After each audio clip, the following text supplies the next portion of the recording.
আসসালামু আলাইকুম। মধ্যরাতে চীনের রাস্তায় হাঁটবো না সেটা তো হতে পারে না। যদি আমরা বাঙালির একটা ঐতিহ্য আছে, আমরা রাতের 1টা 2টার আগে ঘুমাইতে পারি না। আমাদের শরীরের সাথে আমাদের বাংলাদেশের সময় অ্যাডজাস্ট হয়ে আছে। এখানকার সময় হচ্ছে এখন কটা বাজে ভাই? 1টা বাজে। এখন 1টা বাজে এখানকার সময়, কিন্তু আমাদের শরীরে এখানকার সময়টা অ্যাডজাস্ট হয় না, আমাদের বাংলাদেশের সময়টা অ্যাডজাস্ট হয়ে আছে। তো আমরা এখন প্রায় 5জন রাস্তার মধ্যে হাঁটতেছি। আমাদের হোটেলের সামনেই এটা। এই যে বাইক সারাক্ষণে চলে। এই হচ্ছে রাস্তার পাশে একটা জিনিস দেখেন, এই রাস্তাটা এমন সিস্টেম করা, এখান দিয়ে চাইলে কোনো যানবাহন বা কোনো লোকজন যেন হাঁটতে না পারে, এই সিস্টেম করে দিছে। এখানে তারা বিভিন্ন গাছ লাগাবে সেজন্য। আর এই পাশটা হচ্ছে সাইকেল চালানোর জন্য, সাইকেলের জন্য এই লেন। আর এই সাইডটাতে হচ্ছে মানুষের ওয়াকওয়ে হাঁটবে, মানে হাঁটার জন্য আর কি, ওয়াকওয়ে বলে যেটাকে।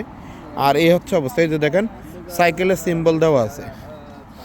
আর এই একটা মেট্রো লাইন, এখানে 3টা মেট্রো আছে, 2টা মেট্রো আছে, লাইন 3, লাইন 6। এটা হচ্ছে F নাম্বার গেট, যেহেতু তাদের মেট্রোতে অনেকগুলো গেট থাকে। আর এটা হচ্ছে E1 গেট, ওই পাশে E1 গেট। আর রাস্তা এত সুন্দর, কি বলবো আর সিনের ব্যাপারে। এ হচ্ছে বাইক। একটু পর আমরা রেন্ট নেওয়ার চিন্তা করবো, যদি নিতে পারি কতক্ষণ বাইক চালামো।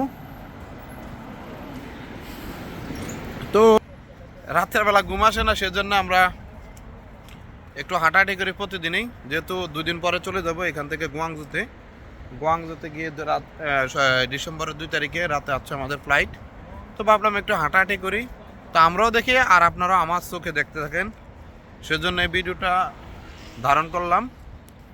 এটা একটা আবাসিক এরিয়া, দেখেন সব মানে সবাই ঘুমাইতেছে। ঠান্ডা, এখানে অনেক ঠান্ডা পড়ছে এখন, গত কয়েকদিন ধরে ভয়াবহ ঠান্ডা। তো সবাই ভিডিওগ্রাফি করতেছে, যে দেখেন সেও ভিডিওগ্রাফি করতেছে, আমাদের জুবের আল মাসুদ রানা ভাই। তারপরে হচ্ছে কেউ বাসায় ফোনে কথা বলতেছে, মানে যে যার মতো করে সময় পার করতেছে। এটা হচ্ছে বাস স্ট্যান্ড, এটা একটা বাস স্ট্যান্ড। এই যে এখানে বাসের নাম্বার দেওয়া আছে, এই বাসগুলো এখানে দাঁড়াবে। তো এখন যেহেতু রাত প্রায় 1টা বাজে, সেজন্য এখন আর বাস নাই, সিটি বাস সার্ভিস আপাতত বন্ধ আছে। আর এই আবাসিক এরিয়াতে এই যেখানে অনেকগুলো গাড়ি পার্কিং করা, দেখেন রাস্তাঘাট, ওদের আসলে সব কিছু হলো প্ল্যান করা। এই আবাসিক এরিয়াতে যদি কখনো আপনার আগুন লাগে বা পানির দরকার হয়, সেজন্য এই সিস্টেম করে রাখছে এখানকার গভর্নমেন্ট, যেন যদি এখানে আগুন লাগে এখান থেকে পানি নিয়ে যেন আগুনটা নিভাইতে পারে। আর রাস্তার অবস্থা কি বলবো, মানে আমরা আসলে যতটুকুই দেখতেছি, হাঁটতেছি, আমাদের কাছে খুবই ভালো লাগতেছে। আর ওই যে সামনে হচ্ছে ম্যাকডোনাল্ডসটারে আমরা অনেকে আসলে শয়তানি করে বলি এমসি ডাউনলোড। তো ওই মনে করেন এমসি ডাউনলোড আর কি। ওই যে এমসি ডাউনলোড সামনে আছে বাম পাশে।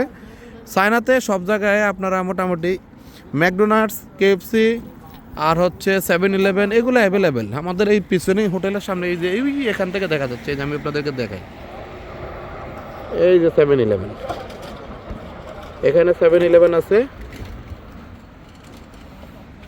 আর এখানে হচ্ছে ম্যাকডোনাল্ডস, এখানে এটা হচ্ছে A2 গেট। এই যে পার্কিংটা এখানে, এই যে দেখেন রাতের বেলা তারা ফ্যামিলি নিয়ে ঘুরতেছে বাইকে। আসিনি, এটা আপনারা আসলে সচরাচরে দেখবেন। আর এখানকার সিকিউরিটি বলতে, এখানকার মেয়েরা রাত দিন 24 ঘন্টা রাস্তাঘাটে ঘুরে, মানে যে যার মতো করে, কোনো ঝামেলা নাই, সিকিউরিটি জায়গা, কোনো প্রকার কালফিটগুলো তাদেরকে ডিস্টার্ব করে না। মানে আমাদের দেশের মতন কালফিট নেই এখানে, সবাই হচ্ছে ভালো। আর এটা হচ্ছে এই যে এইখানে পার্কিং মানে হচ্ছে এই যে এখানে দেওয়া আছে, দেখেন এই পার্কিংয়ে হচ্ছে বাইক রাখবে, এই যে বাইকের পার্কিং দেওয়া, ওইখানে বাইক রাখবে তাদের। আর এই হচ্ছে এই যে বাইক, সে তার লাইনে চালাইতেছে, আর আমরা আমাদের মতো করে হাঁটতেছি। এই হচ্ছে সিনের সিস্টেম।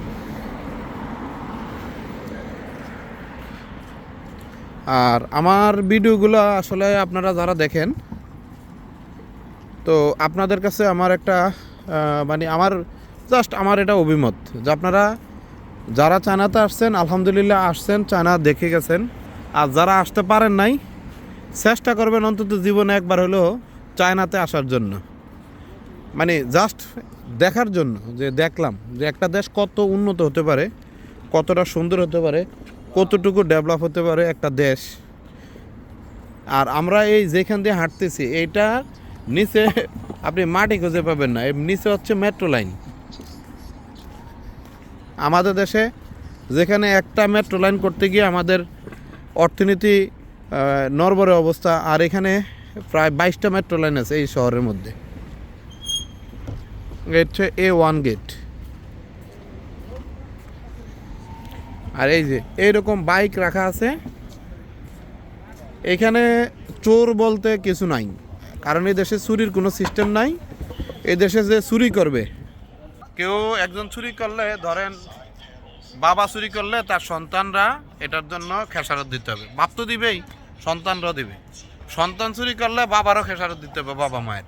তার কারণ হচ্ছে বাবা মা সন্তানকে সঠিক শিক্ষা দিতে পারে নাই, ইগনোরেন্স।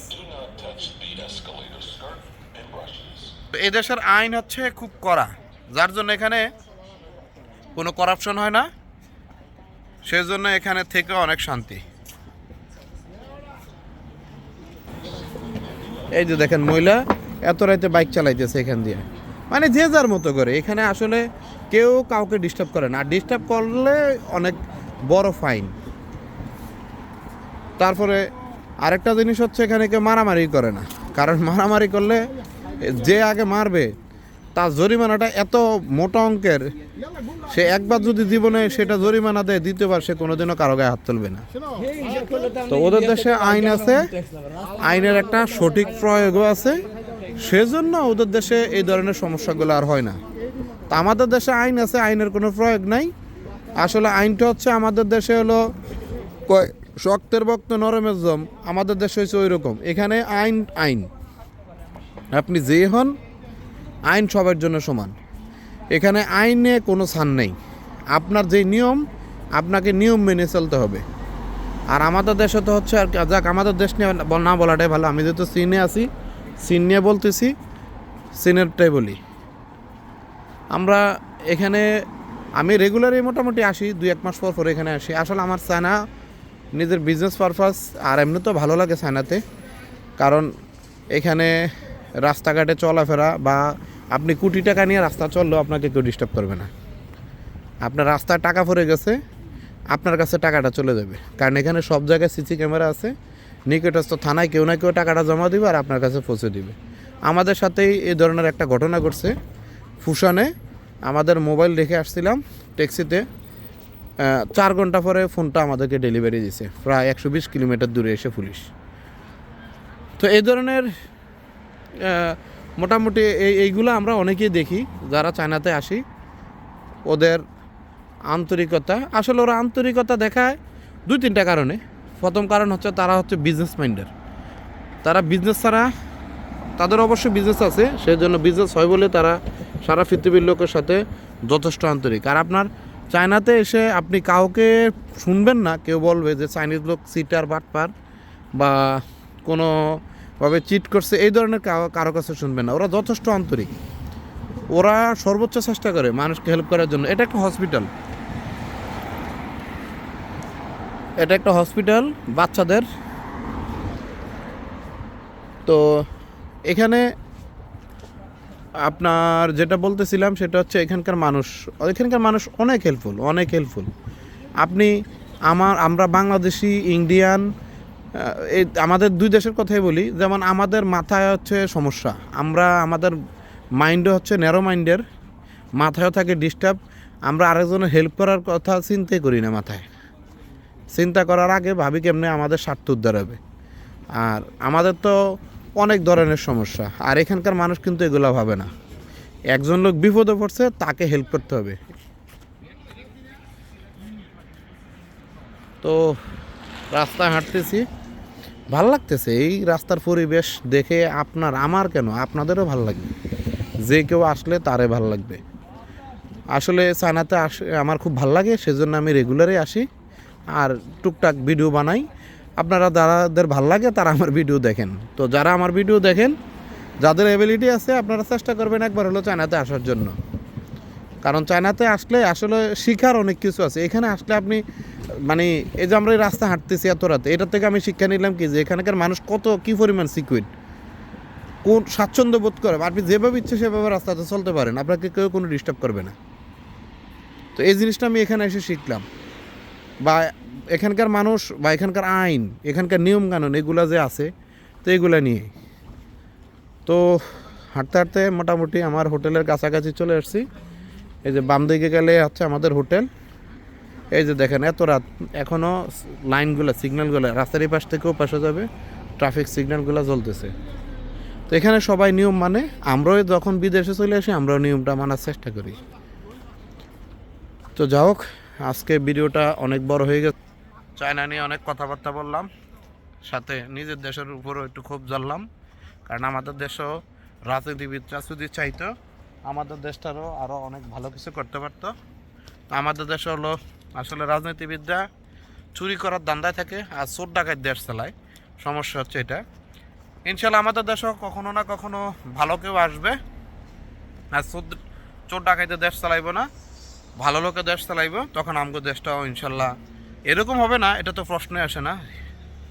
শ্যানচেন বা চীনের মতন হতে আমাদের আরও 300 বছর, কম করে হলে 300 বছর সময় লাগবে। সেটা তার আমরা তো জীবনও দেখব না। হতে পারে আমাদের কোনো এক প্রজন্ম, এভাবে বলতে হবে আর কি, কোনো এক প্রজন্ম কোনো না কোনো এক সময় সেটা দেখে যেতে পারবে। সেই আশায় প্রত্যাশায় আজকের ভিডিওটা এখানেই শেষ করলাম। সবাই ভালো থাকবেন। আসসালামু আলাইকুম।